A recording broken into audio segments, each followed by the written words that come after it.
राधे राधे दोस्तों, हमारा second chapter ख़त्म हो चुका है। तो आज की जो हमारी क्लास है वो थर्ड चैप्टर की इंट्रोडक्शन क्लास है। और इस क्लास के अंदर हमें जो मेन पॉइंट्स पढ़ने हैं वो मैं आपको समझा देती हूँ।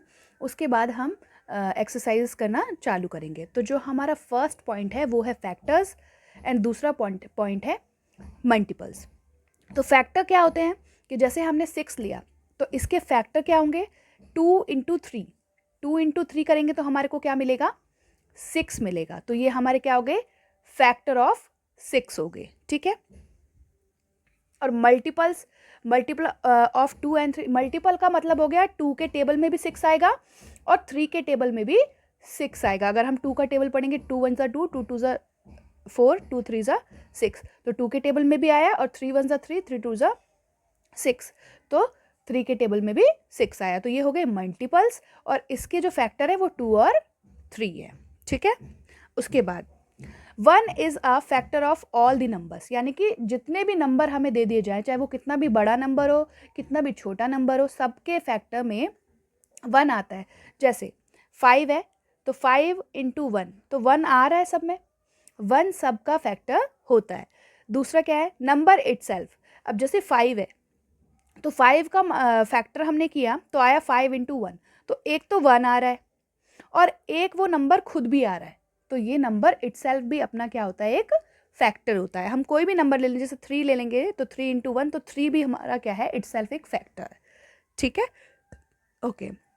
उसके बाद number of factor is finite. Finite का मतलब है कि हमें पता है कि नंबर ऑफ फैक्टर कितने हो सकते हैं। फैक्टर आर इक्वल टू और लेस देन दी नंबर। जैसे 6 है, ठीक है, 6 के फैक्टर करें हमने, 1 × 6, 2 × 3, ठीक है, और 6 × 1, तो कितने फैक्टर हुए, 1 2 3 4 फैक्टर हो गए 6 के। तो यानी कि फैक्टर आर इक्वल और लेस देन, यानी कि या तो 6 फैक्टर होंगे या 6 से कम होंगे। तो ये हमारे क्या हो गए, नंबर ऑफ फैक्टर्स हो गए। बट मल्टीपल में ऐसा नहीं होता। नंबर ऑफ मल्टीपल क्या होता है, इन्फिनाइट, यानी कि हम कितने भी मल्टीपल किसी के भी निकाल सकते हैं। अगर हमें कोई बोले, जैसे 8 का मल्टीपल निकालने के लिए बोले, तो 8 का मल्टीपल क्या हो जाएगा, 8 16 24, है ना, 32, और ऐसे ये कैरी ऑन रहता है, कभी भी ख़त्म नहीं होता है। तो ये हमारा क्या हो गया, मल्टीपल्स हो गए। मल्टीपल्स का मतलब हुआ एक तरीके से हमें टेबल को पढ़ना है। ओके। उसके बाद क्या है, मल्टीपल आर इक्वल और ग्रेटर देन। या तो मल्टीपल जितना नंबर हमें दिया हुआ है उसके बराबर होगा, या तो ग्रेटर देन यानी कि ज़्यादा होगा। और फैक्टर क्या होता है, या तो इक्वल होंगे या तो लेस देन होंगे, यानी कि कम होंगे। ठीक है। उसके बाद प्राइम नंबर्स क्या होते हैं। प्राइम नंबर हमारे क्या हो गए, ऐसे नंबर जो सिर्फ खुद के टेबल में आते हैं। जैसे 2 हो गया, 3 हो गया, 5 हो गया, 7 हो गया, 11 हो गया। ये सब क्या है, प्राइम नंबर है जो सिर्फ खुद के ही टेबल में आते हैं। और सबसे छोटा अगर प्राइम नंबर आपसे पूछे तो वो क्या हो जाएगा, 2 हो जाएगा। ठीक है। और इसके अपोजिट क्या है, कंपोजिट नंबर्स। कंपोजिट नंबर्स ऐसे नंबर्स होते हैं वो जो किसी ना किसी के टेबल में आते हैं। जैसे 4 क्या है, 2 के टेबल में भी आएगा, 4 के टेबल में भी आएगा। 6 क्या है, 2 के टेबल में भी आएगा, 3 के टेबल में भी आएगा, और 6 के टेबल में भी आएगा। और 8 क्या है, 2 के टेबल में, 4 के टेबल में आएगा। 9 क्या है, 3 के टेबल में आएगा, 9 के टेबल में आएगा। तो ऐसे नंबर्स जो किसी ना किसी की टेबल में आते हैं उन्हें कहते हैं कंपोजिट नंबर्स। और प्राइम नंबर्स ऐसे नंबर्स हो गए जो सिर्फ अपने ही टेबल में आते हैं या 1 के टेबल में आते हैं। 1 के टेबल में भी आएंगे और अपने टेबल में आएंगे। ठीक है। और 1 हमारा ऐसा नंबर है जो ना तो प्राइम है और ना ही कंपोजिट है। ये आपको याद रखना है। ये 1 नंबर का क्वेश्चन हमारे एग्जाम्स में आ जाता है। तो हमें ये याद रखना है कि 1 जो है हमारा neither prime nor composite. Okay. उसके बाद हमें पढ़ना है कॉमन फैक्टर। कॉमन फैक्टर क्या होता है, जैसे हमने 4 ले लिया और 6 ले लिया, तो 4 किस किस के टेबल में आएगा, 1 के टेबल में, 2 के टेबल में 2 2 ज़ा 4, और 4 के टेबल में 4 1 ज़ा 4। और ऐसे ही 6 का क्या हो गया, 1 के टेबल में, 2 के टेबल में, और 3 के टेबल में। और इसमें उसने बोला है कि कॉमन फैक्टर्स क्या हैं। तो कॉमन का मतलब जो दोनों के में आ रहे हो, यानी कि जो 1 हो गया और 2 हो गया, दोनों के कॉमन फैक्टर हो गए। तो इसके कॉमन फैक्टर क्या हो गए, 1 और 2 हो गए। ठीक है। को प्राइम का मतलब क्या होता है, ऐसे नंबर्स जो जिनके जो कॉमन फैक्टर हैं वो सिर्फ 1 हो। जैसे 4 5 ले रखा है मैंने एग्जांपल, ऐसे आप 5 और 6 भी ले सकते हैं। 5 के टेबल 5 इंटू 1 और 6 का टेबल 2 इंटू 3 भी होता है, 6 इंटू 1 भी होता है। तो इसमें जो है कॉमन क्या मिलेगा, सिर्फ आपको 1 ही कॉमन मिलेगा। तो को प्राइम हो जाते हैं ऐसे नंबर्स जिनका कॉमन फैक्टर सिर्फ 1 हो, ठीक है, ये याद रखना है हमें।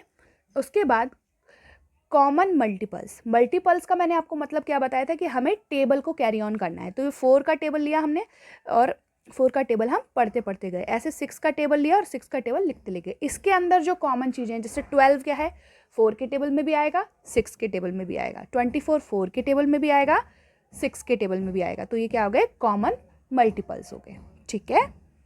उसके बाद जो हमें पढ़ना है प्राइम फैक्टराइजेशन पढ़ना है। प्राइम फैक्टराइजेशन का मतलब होता है, जैसे हमने कोई नंबर दिया 80, तो 80 किसका मल्टीपल हो गया, पहले 10 और 8, 10 8 जा 80 हो गया, ठीक है। अब इसको भी फैक्टराइजेशन करना है जब तक ये प्राइम नंबर्स नहीं मिल जाएंगे। तो 10 का फैक्टर क्या होगा, 2 इंटू 5, तो 2 इंटू 5 क्या हो जाएगा, 10 हो जाएगा। तो ये क्या है, हमारे प्राइम नंबर है। मैंने आपको अभी पीछे पढ़ाया ना कि 2 3 5 7 जो सिर्फ 1 के टेबल में आते हैं या खुद के टेबल में आते हैं, वो क्या होते हैं, प्राइम नंबर। और हम यहाँ पर हमें क्या निकालना है, प्राइम फैक्टराइजेशन। तो ये वाले नंबर हमें चाहिए। अब ऐसे ही 8 को हम फैक्टर करेंगे तो ये आएगा 2 इंटू 4 क्या हो जाएगा, 8। और फिर उसके बाद हम फर्दर 4 को भी करेंगे, तो 4 के फैक्टर्स क्या हो जाएंगे, 2 इंटू 2। तो हमें प्राइम फैक्टर्स इसमें क्या मिल गए, 2 और 5, ठीक है। नेक्स्ट पे आते हैं। अब 2 टॉपिक और है हमारे इसके अंदर जो हमें पढ़ने। एक तो है हाईएस्ट कॉमन फैक्टर जिसे हम HCF कहते हैं, और एक लीस्ट कॉमन फैक्टर जिसे हम LCM कहते हैं। तो HCF जब भी आपको निकालने के लिए बोलेगा तो आपको 3 नंबर्स दे देगा। तो 12 का हमें अलग LCM लेना है, फिर 15 का अलग लेना है और 18 का अलग लेना है। तो 12 का लेंगे तो 2 के टेबल में 6 बार में, फिर 2 के टेबल में 3 बार में और फिर 1 हो जाएगा। ऐसे 3 के टेबल में 5 बार में और 5 के टेबल में 1 बार में। ऐसे ही 2 के टेबल में 9 बार में, 3 के टेबल में 3 बार में और 3 के टेबल में 1 बार में। तो 12 के फैक्टर क्या होगा, ये हो गए, 15 के फैक्टर क्या हो गए, ये हो गए, और 18 के फैक्टर क्या हो गए, ये हो गए। तो HCF का मतलब होता है हाईएस्ट, यानी कि हमें कोई एक कॉमन वैल्यू लेनी है जो इनमें तीनों में आ रही हो, ठीक है। तो ये हो गया 3, यहाँ पे भी 3 है और यहाँ पर भी 3 है। तो HCF क्या हो जाएगा तीनों का, अगर बोले कि 12 15 और 18 का HCF बताओ तो HCF क्या हो जाएगा, 3 हो जाएगा, ठीक है। अब लीस्ट कॉमन मल्टीपल्स का मतलब क्या होता है, LCM होता है। अब LCM में क्या होता है, यहाँ पर हमने अलग अलग किया था, यहाँ पर हम एक साथ करते हैं। तो 4 और 5 लिखा हमने, 2 का 4 से करा तो 2 बार में गया, फिर 2 से 1 बार में, फिर यहाँ पे क्या हो गया 5 बच गया तो 5 से 1 बार में। यहाँ पर क्या होता है, यहाँ पर सबको हमें इनटू करना है। तो 2 2 ज़ा 4 और 4 5 ज़ा 20। तो 4 और 5 का जो LCM हो जाएगा वो हमारा क्या हो जाएगा, 20 हो जाएगा। Is that clear. तो ये हमारा इंट्रोडक्शन क्लास था। अब हम नेक्स्ट वीडियो जो करेंगे वो 3.1 करेंगे। क्लास को देखने के लिए थैंक यू।